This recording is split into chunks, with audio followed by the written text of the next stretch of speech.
أهلا أصدقائي المتابعين.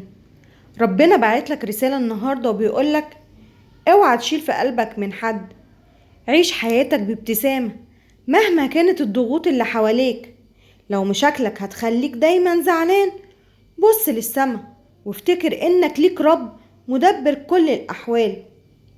كمان ربنا بيقولك ما تحزنش، ولو في باب اتقفل في وشك يمكن هو عايزه يتقفل علشان هتمر الأيام وهتعلم إنه بينجيك من خطر ما كنتش هتقدر تتحمله.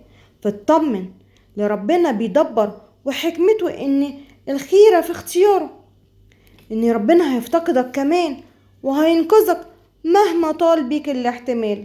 حتى لو فقدت الأمل في إن أنت تقدر تتغير وما عندكش إرادة، وهو كمان بيقولك إنه بيحبك وبيهتم بيك اهتمام خاص، وإنه مش نسيك زي ما أنت كنت فاكر. سيب كل اللي يوجع قلبك في إيد ربنا وسلم له الأمر، ثق في تدبيره وهتشوف في حياتك عجايب ما كنتش تتوقعها. هتشوف إيد ربنا بتشتغل معاك بقوة عجيبة. وقول دايما إن الخيرة في مختار الله، وردد دايما لتكن مشيئتك يا رب. بتمنى كلنا ان احنا نصلي ونطلب من ربنا انه يدخل كل بيت ويحوط عليهم ويساعدهم ويفرح قلوبهم ويدي كل واحد سؤل قلبه.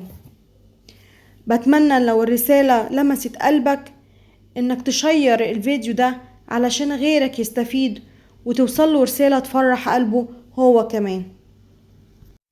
وما تنسوش بقى اللايك والشير والكومنت الحلو من عندكم، وكمان اللي ما اشتركش في القناة يشترك. اشوفكم في فيديو جديد ان شاء الله.